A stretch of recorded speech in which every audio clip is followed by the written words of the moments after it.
Dr. Lazar is a dental specialist in maxillofacial prosthedontics, which simply means he is an expert in reconstructive facial surgery of the head and neck. Dr. Lazar describes the training and skills needed for this specialized field of dentistry, as well as the range of reconstructive facial surgery he performs. To become a maxillofacial prosthodontist, I had to go to dental school for 4 years, and then I did an additional 4 years of hospital residency to go ahead and gain my specialty status. If you have an automobile accident or you have a severe trauma, if you're going to be hospitalized, as far as your dental reconstruction, we're probably going to be down the road a little bit. Whatever cannot be fixed surgically, we'd like to fix everything and put you back to be a whole person if possible.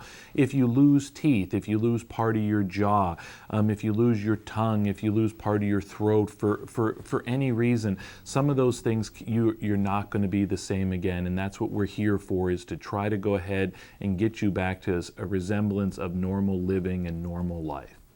Dr. Christian Lazar's professional training and education has made him highly qualified in dental management of head and neck cancer, advanced cranial trauma, and congenital or acquired deformities of the head and neck.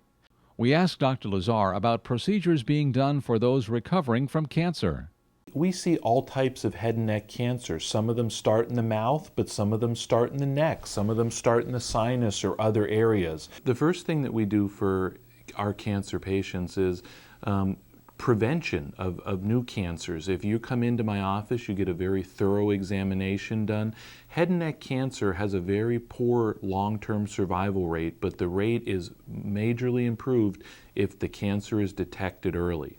So we not only screen people for cancers, once people have cancers, they get referred in by their oncologist or their radiation doctor for dental evaluations, because once you have head and neck cancer and you're going to have chemotherapy or surgery or radiation, you're going to have some very specialized dental needs.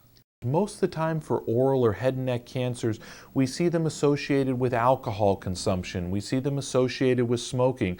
But like I said, we see them even in children without any risk factors sometimes. Some people don't even realize, though, that they are just as susceptible to head and neck cancer from mouthwashes that are 50% alcohol. They have the same cancer rate as alcoholics. So please, get checked. Eliminate as many risk factors as possible, and try to be smart about things. You owe it to yourself to get checked early. Truthfully, that'll make all the difference in the world. We asked Dr. Lazar who else is part of the surgical team. The maxillofacial reconstruction is a team approach. You're going to need me as a prosthodontist. You're going to need oral surgeons. You're going to need ear, nose, and throat surgeons. You're going to need plastic surgeons. So it is really a team approach.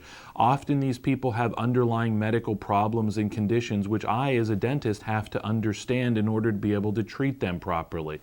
So really, it's training and it's teamwork that makes everything work. Dr. Lazar also treats TMJ, which can be a painful condition affecting the jaw.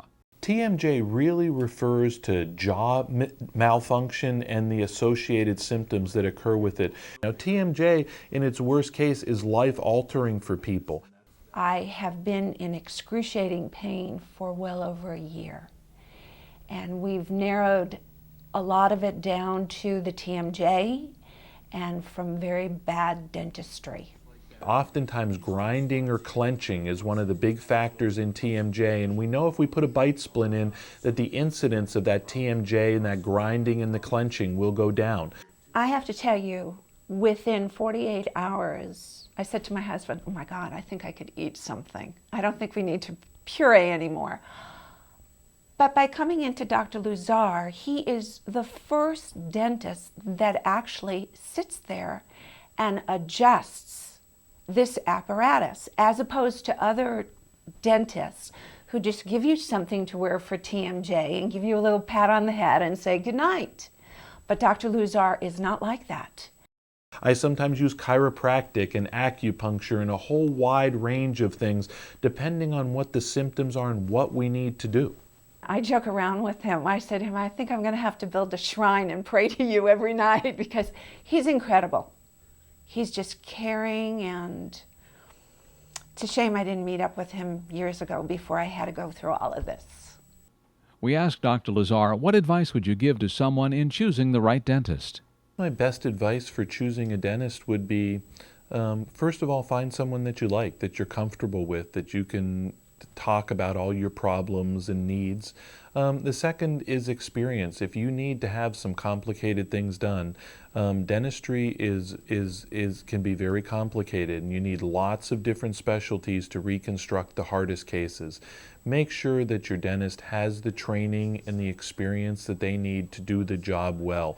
I'd like to say that a quarter of my practice wasn't reconstructing other things that have been done incorrectly, but it is. So yeah, go with it. Go with experience. Go with someone who knows what they're doing. I think that's going to make your life a lot easier if you don't have to do everything twice.